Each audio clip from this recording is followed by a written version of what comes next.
Hey guys, welcome back to my channel. It's your girl, the Brooke Ashley, and today we are here to discuss The Real Housewives of Miami, Season 4, Episode 14, aka The Reunion Part 2, which is our last episode, and thank you, Jesus.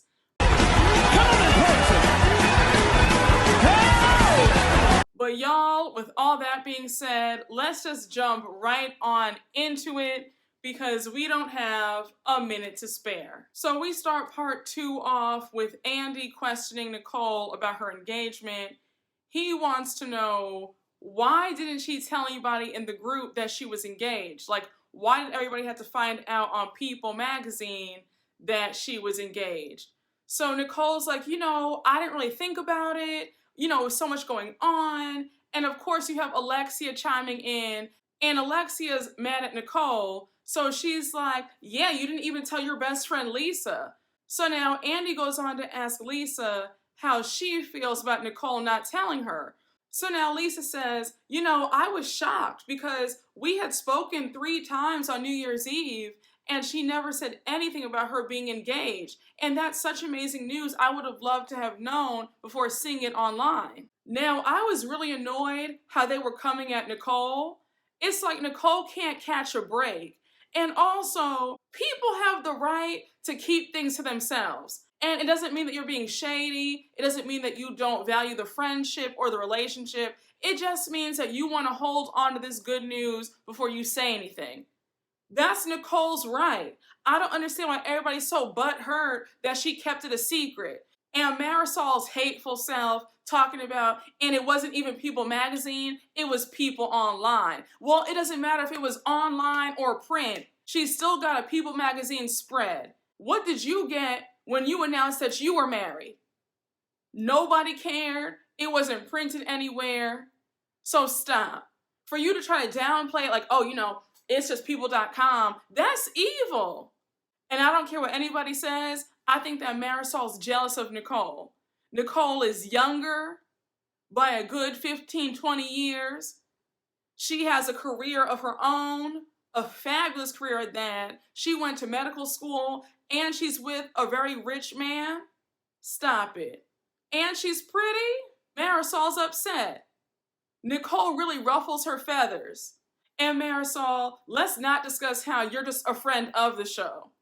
You don't have a tagline. So you doing all this, but meanwhile, Nicole is part of the main cast and you're just a friend of.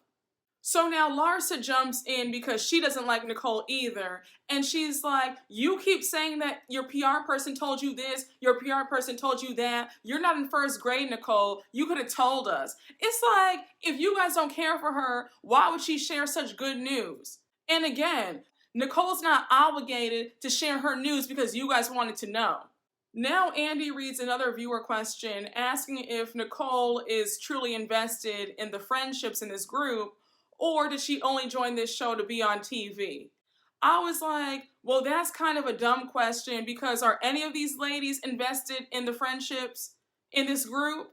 I don't think Larsa's invested in these friendships. She's here to get her jewelry line off the ground. So why are you guys only focused on Nicole? I don't think that Lisa's invested in these friendships. I think that she wants a check since Lenny seems like he's out the door. So now Nicole says, Julia, am I not invested in our friendship because did I not invite you and Martina to our house for Thanksgiving? So Julia's like, yeah, Nicole invited me over. We had the best time. She's such a sweetheart. So now Nicole's like, Adriana, did I not invite you to my son's 3rd birthday party? And Adriana sticks up for Nicole and says, yes, she did. She's a great person, very generous, just a great friend. Then Adriana adds that Nicole invited everybody on her private jet to fly to New York for the reunion. And so Nicole says, I even invited Marisol knowing that she doesn't like me. And then you have Marisol looking stupid because she could never. And I said, Nicole, what a way to low-key clear Marisol. You know this woman doesn't like you. You know she's jealous of you. And now you want to add insult to injury and invite her on your private plane that she could never afford. I said, I live for the niceness and the shade at the same time. and it's a subtle flex. Bling, bling, bling. Bitches is mad. So now Andy reads another viewer question asking Nicole who Nicole trusts the least in this group. So Nicole says, this isn't me being tit for tat, but I trust Marisol the least. Nicole goes on to say how Marisol had sent her a text saying that she thinks that she's great, but then in the same token, she's calling her fake. And she's like, that doesn't make any sense to me. Either you like me or you don't like me. So now Marisol jumps in, making no sense, and she says, I never said that I dislike you. I said that I don't trust you. Well, newsflash, Marisol, that's pretty much the same thing. And you did say this season that you didn't like her. You said in several episodes that you didn't care for Nicole and you thought that she was just like nothing. And then when Andy went on to ask if there could ever be a chance at them being friends or being cordial, and Nicole was like, honestly, I hold grudges. It takes me a long time to get over things. I said, Nicole, don't apologize for it. You and I are the same way. Because with me, I pride myself, I am very friendly, I'm very kind, like I'm very easygoing. There's nothing to dislike about me. And people who have problems with me, they start with me first. Like I don't start with people. So I definitely do hold a grudge when you come at me because it's like there's no reason for it. And if you try to get back in my good graces, good luck, it's like damn near impossible. I can count on maybe like 2 fingers of people who have actually succeeded in winning me back over and me actually forgiving them.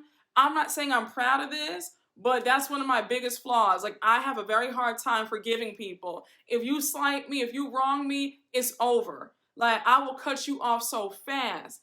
Again, I'm not proud of it. It's probably a defense mechanism, but I'm just not a forgiving person. But let me not go off on a tangent. But I was like, Nicole, me and you are the same person because I get it. So now Andy wants to change gears in the conversation and he brings up Nicole's father. He wants to know if Nicole has seen her father in recent months and if their relationship has gotten better. So now Nicole says that she saw him briefly during Thanksgiving. He came to their home with a raw, uncooked turkey and asked them to fry it. So she says that we seasoned the turkey up for him, we fried it for him, and then the minute that it was done, he beelines out the house to go to his girlfriend's house. Oh! Shout out to everybody. I had fun. I gotta be good. So Nicole is visibly upset and she's just like, you know what, I'm just so done. It just seems like he's not gonna change. So now you have Alexia trying to be Dr. Phil and she's like, I mean, since both of my parents have passed and life is short, don't you think you might want to make up with him? I was like, Alexia, you were just dogging this girl out, calling her a liar, calling her a gossip, but now you want to give advice and be mother dearest. Like, shut up. Let Nicole process her feelings the way she wants to process them. If she never wants to speak to her father again, that's her right. And why is it the kid's responsibility to reach out to the parent who did them wrong? Her dad needs to come crawling to her. So now Andy's done talking about Nicole, and now he reads a few viewers' comments calling Lisa a brat for how she acted about sharing a room in the Hamptons. So Lisa's making excuses, and I was like, Lisa, just own up to your actions. Lisa has been so irritating all season long. Honestly, they did not need to bring her back. And I feel like Lisa probably will be demoted next season or off the show because she brought nothing. She had no storyline. She was just annoying. Every single scene, she was just being a brat, complaining about something. It's just like, girl, I think your time has come and gone. So now Andy turns his attention to Julia and he reads a viewer's question asking why Julia is pretending like she didn't have a hangover. So Julia's like, look, at almost 50 years old, I know when I'm hungover, sick, or when something else is wrong. And when I tell you something else was wrong, like I just was not feeling like myself. I'm just kind of like, you were drinking all day long, Julia. Just fess up. anybody taking a bunch of vodka shots every 30 minutes and downing 4 bottles of wine, you are going to be tore up. I don't care how high your tolerance is. And then Julia saying that in Russia, they take a shot of olive oil before drinking a vodka shot. It's like, okay, girl, that might be a nice tip. Thank you for sharing that. However, it doesn't negate the fact that olive oil can only do so much. Andy makes a joke about embracing your drunkenness, and he references how drunk he was this past New Year's Eve. And when I tell you, Andy and Don Lemon on that New Year's Eve special, they are too much. But anyhow, everybody raises their hand in agreement that they believe that Julia was hungover. So now we unfortunately get to the Lisa portion of this reunion, and Andy starts reading the viewers' questions and comments regarding Lisa and Lenny's marriage. Now, I personally think that Lisa and Lenny are going to be divorced in the next couple of years. I don't think that Lenny is happy with her. I think that Lisa feels insecure in their marriage. And I think that she knows deep down inside that she's on borrowed time. The way Lenny was interacting with Lisa this entire season, I just don't get the impression that he's happy. I think that he has one foot in and one foot out, and the reason why he's staying is because of the kids. So anyhow, Andy reads a viewer's comment saying that Lenny looked bored and how it looks like Lenny wants out. So Lisa's upset hearing that, and she says, yeah, I can see that, definitely. Watching the show back, it definitely looks like Lenny is bored with me and wants out, but that's not the case.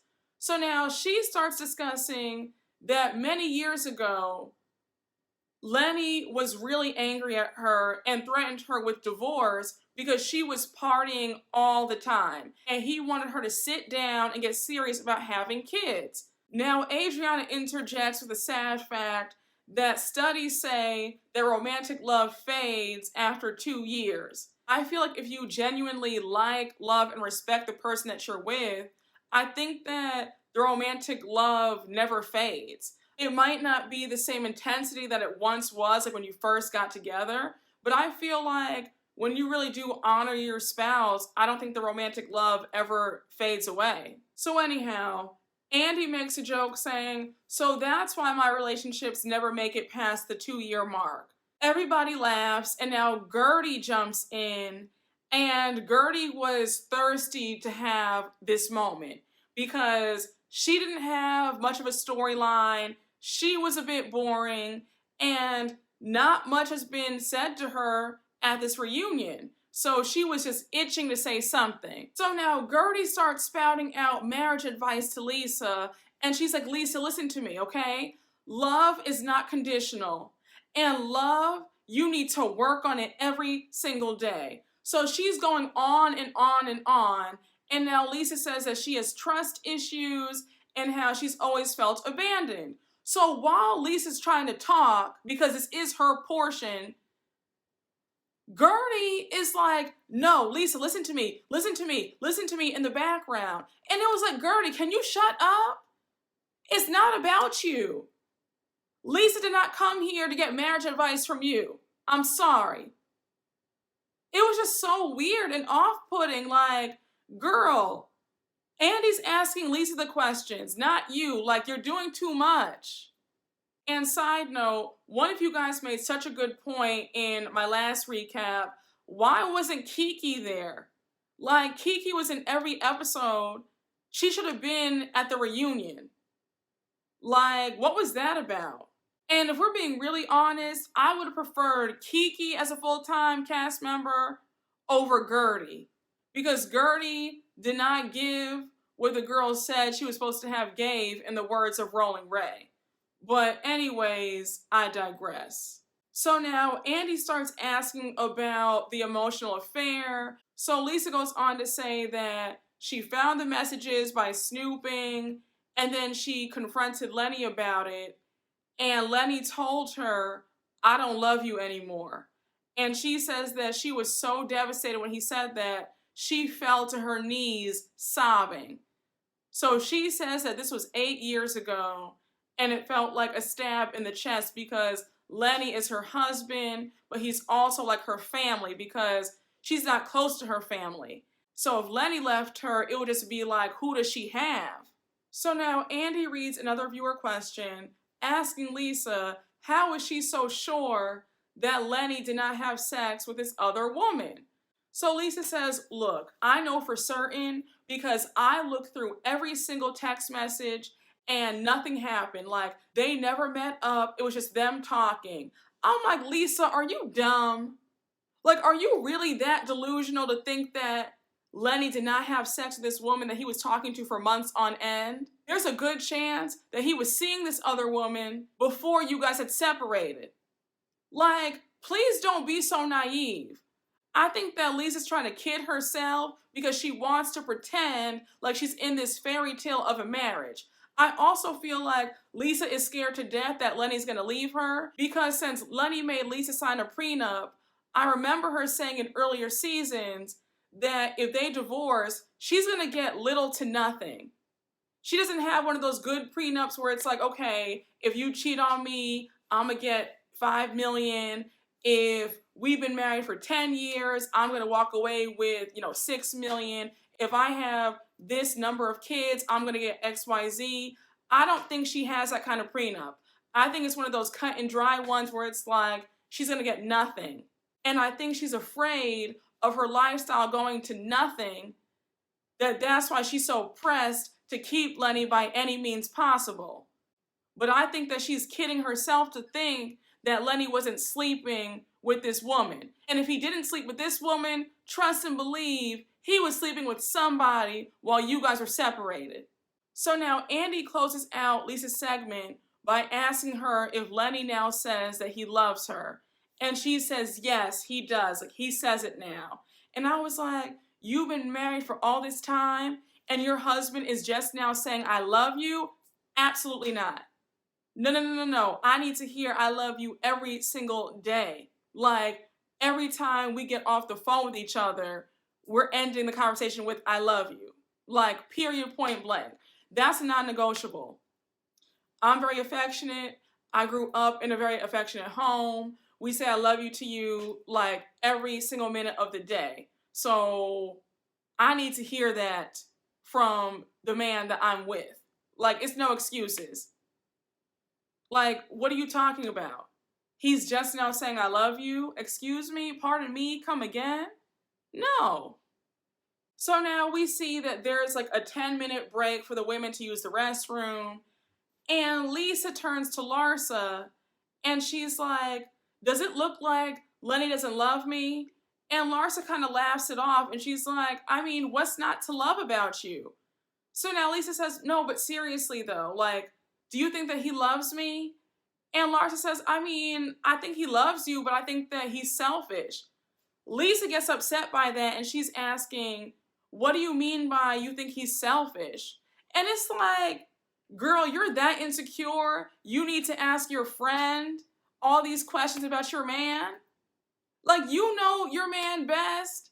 Why are you asking Larsa? It's evident that Lisa's very embarrassed at how her husband showed his ass all season. And then we see Lisa get up from the couch and she's getting her makeup and hair touched up and she's asking production if they can give her better lighting because somebody told her that her lighting wasn't as good as the others because she's on the end of the couch. I'm like, you really can't help yourself. Lisa is determined to be more and more annoying. I was like, girl, get over yourself. She thinks that whole airhead act is so cute.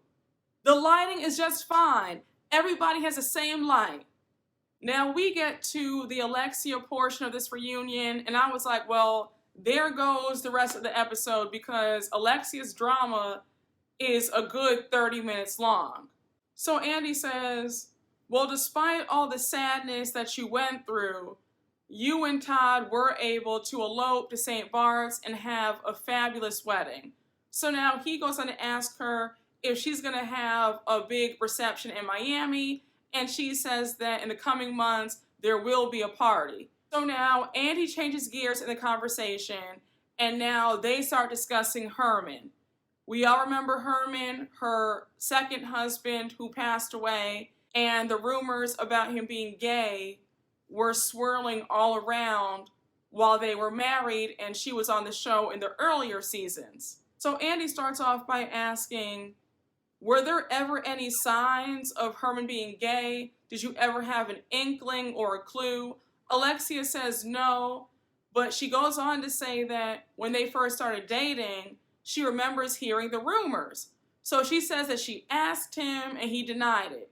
He told her, well, I'm out of politics now, I'm older, I'm no longer married anymore, so if this were the time for me to do it, then I would do it. So she says, okay, she dropped it, but she still kept hearing the rumors. But Alexia says that 8 to 9 years into their marriage, Herman had a friend that raised some suspicions. And she went on to say that he was coming over to the house every single day. They were always outside in their backyard together. And so she said one day she got upset because he was just always over the house. So she says that she goes outside and she confronted them both, like, is there something going on? Because you guys are always together. Like, you're hanging out with my husband more than I am.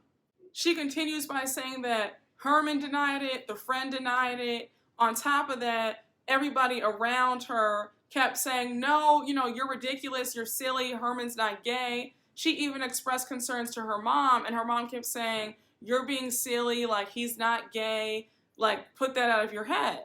So she says it wasn't until after Herman passed away that the truth came out. She says a few days after the funeral, she sat down with his office manager and receptionist and secretary to go over his affairs. So they all informed her that Herman had bought somebody a house. And that's when Alexia was like, oh, okay.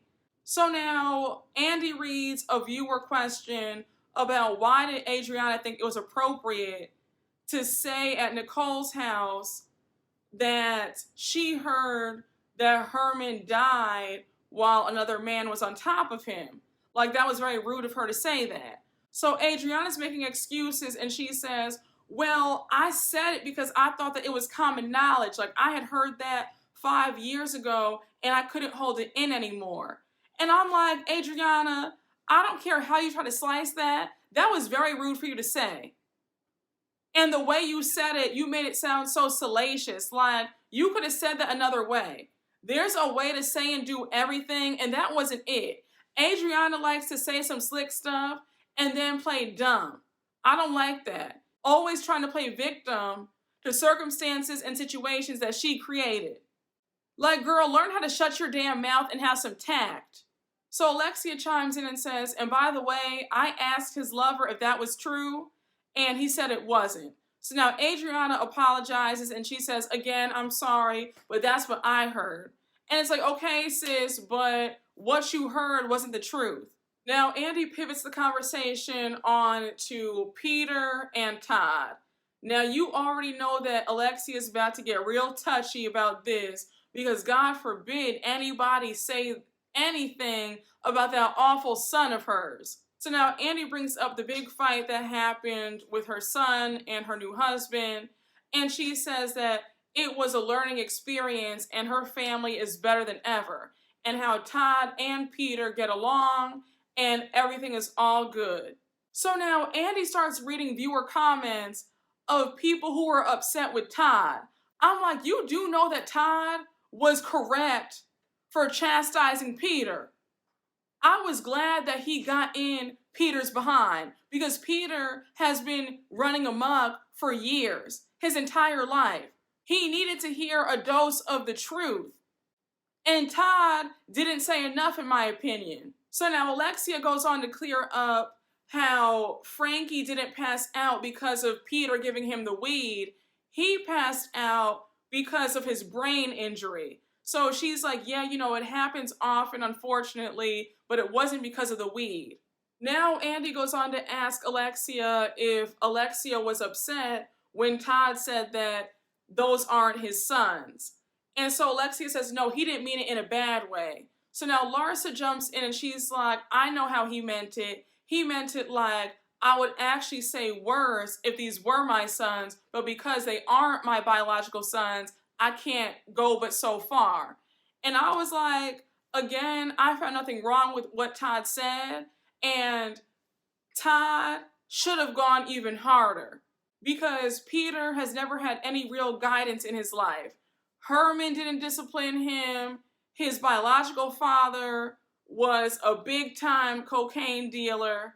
Okay, he was a bad boy. So he definitely wasn't teaching Peter about any morals or whatever. So kudos to Todd for being the only one to tell Peter what it is. Now, Andy reads another viewer question asking how Todd feels since Peter has been arrested for this domestic violence charge. So Alexia's like, Todd is supporting him, Todd is helping him, and their relationship is better than ever. Then Alexia has the nerve to say that there are two sides to every story. I'm like, I know you're not about to sit here and downplay what your son did to a woman. The fact that your grown son is out here putting his hands on women, that's okay to you, Alexia? Like, I was in shock. Like, this woman is really down bad over her son. It's a sickness. I was like, Alexia, you were better off shutting up and not saying that part. Like, I really lost all respect for Alexia. I really can't stand her. And then she goes on to say that she doesn't enable her son's bad behavior. I'm like, if you don't enable him, then what do you call it? I didn't forget what he did to that homeless man when he was 19. And you were sitting up there making excuses for him then. It's always an excuse. And I thought it was interesting how at the end, it was revealed that the charges were dropped. I wouldn't be surprised if Alexia paid somebody off because we know how she rides for her baby. He can do no wrong. And if she has to pay somebody off, she probably would do it. Just a mess. And it's funny how you want to hold Nicole accountable about what she says, but you can't hold your son accountable for what he does. Now we move right on along to one of the last segments of the night, and it is the Larsa, Adriana, Kanye West, penis gate situation. Andy starts off the conversation by asking Adriana, how did she see Kanye's penis in the first place? So Adriana is telling the story, and before she can even get the words out, Larsa's interrupting and calling her a liar. And Larsa keeps repeating that she talked to Kanye, and Kanye said that he doesn't know who she is. And I was thinking in my head, didn't you guys fall out? Didn't they stop speaking to you? So when did you talk to him about this? But anyhow, Adriana says, girl, stop interrupting me. Let me tell my story. So Adriana says that she was at Art Basel. It was 2012. Pharrell was having a party and Kanye West walked in and he went to the restroom. She followed behind. And when she opened the door to the restroom and there he was peeing and she saw his penis, she says that it was big and thick too. So Larsa's getting angry and she's like, you're just such a liar because he always has security. Now, Larsa, in recent interviews that I've seen circulating around, Kanye has said that he doesn't have security with him 24/7. And he was saying how he had walked somewhere by himself. So I'm like, Adriana very well could have bumped into him and seen his penis in the bathroom. So anyhow, Adriana continues with her story and she's like, so nobody believes me? Well, okay, I got something for you. So she opens up her Tiffany blue purse and she pulls out her phone and it's a picture of her and Kanye West in a picture together. So Andy's like, well, I mean, it doesn't really prove anything. It just looks like you're a fan. So now Larsa interjects and says, yeah, she is a fan. She's a fan of me. She's a fan of Kanye and Kim. Like, she's such a fan. So now Adriana's like, girl, again, be quiet. I met him. I saw his penis. This picture was taken outside of the bathroom that I saw his penis in. So now Andy's trying to explain to Adriana why Larsa is upset. So he's like, Adriana, the issue that Larsa has is that you're talking about her former friends on national TV. So now Larsa's like, look, when you brought it up at that girls' night dinner, I drove out of there crying. So now Adriana's like, girl, stop, because you were on TV calling me bipolar, mental, saying that I'm homeless. So it's like, I really don't care if you were crying. Then Adriana brings up what happened at Alexia's bachelorette dinner at the Versace mansion. And she's like, you just think that you're better than me. So Larsa's like, I don't think anything of the sort. Then Julia and Nicole jump in. And Nicole's like, Larsa, you do have a way about you because you told Julia and I that our Instagram pages were toilet paper because we had like under 2,000 people. So now Larsa's like, no, I wasn't saying it like that. I was just saying that you don't post. And like the whole point of Instagram is to post.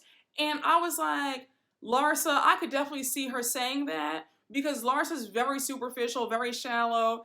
She's a social climber as well. She only wants to be with the people who she thinks are popular, A-list, and have a big following. And if you don't have influence or status, she's not trying to hang with you. So I could definitely see her judging somebody who has a small following on social media. So now Larsa says, and Julia, I can't believe you because when you were sick in the Hamptons, I cried for you. Now, baby, they played that tape back, and all we see is Larsa complaining about how Julia is sick and this might mess up her whole weekend and how she's pissed. I was like, Larsa, not one tear came out of your eye when Julia was throwing up and hugging that toilet. So stop. I said, do you see how Larsa just lies? And I was screaming when Julia said, no, you weren't crying for me. Like, girl, shut up. And then when she said, Larsa, you should feel ashamed of yourself. So now Andy's trying to find out, like, what exactly happened that caused them to fall out in the first place. Larsa, you can tell, is super embarrassed when that question comes up because her answer makes no sense. It's like, sis, just admit that they got tired of you being their flunky and they dropped you. Like, be honest. Because what you're saying makes absolutely no sense. And I started screaming when Andy asked Larsa if Kim Kardashian refollowed her back on Instagram. And she was like, no, not yet. But, you know, like soon. I was like, ooh, I know Larsa wants that follow so bad. Nicole's feeling petty, so she jumps in and she's like, what's the deal about why you guys fell out anyway? Like, did she make you sign an NDA? Like, what's up with that? So now Larsa's getting angry and she's like, is there an NDA about what happened with you and your ex-husband who's a school teacher? And I was like, Nicole, the way I would have read Larsa down, I want Nicole to really learn how to read come season 5. I don't want to see her crying. I don't want to see her being intimidated by these ladies. I want her to really read them. Because I would have taken it there when Larsa brought up my ex-husband. I would have hit Larsa right back with, okay, so let's talk about all the men you were seeing while you were still married. Let's talk about that. Let's talk about you being an adulterer. Let's discuss that. Like, since you want to play, like, let's do it. Now, Andy goes on to ask Adriana flat out if she's jealous of Larsa. Adriana says, absolutely not. Now, while I can't stand Larsa, I do still think that Adriana is jealous of her. I just do. She seems to be very fixated on the fact that Larsa was once upon a time BFFs with folks that she wants to be friends with. Now, Andy gets even shadier and he brings up the fact that Adriana did a photo shoot in the same dress that Larsa is in the opening credits. And so they do a side by side. And Adriana says, well, isn't that funny because I actually wore that dress first and she copied me. So Larsa's kind of shook by that and she's like, well, I just wanted to wear it because I like the dress a lot and I knew that I would look better in it. So Adriana is not fazed by the insult and she says, it's just funny that you would copy the same woman that you said looks like a clown and is homeless. And then Adrian gets really petty and she opens up her purse, takes out a pack of chocolate chip cookies, and gives them to Larsa because she says that Larsa looked like the Cookie Monster when she wore the blue dress. So, child, I could not stop laughing. Larsa is not amused in the least. And everybody's like, look, I'm hungry. Can I get a cookie? Even Andy was like, Larsa, pass the cookies here, please. Like, I want one. So, child, we are finally wrapping up this reunion. Andy's asking everybody their final thoughts about the season, what they learned about themselves. And then we see Adriana, out of the blue, apologize to Larsa.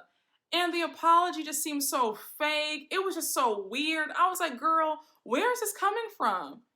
You were just shading her, giving her cookies, calling her Cookie Monster, but now you want to apologize and be friends with her?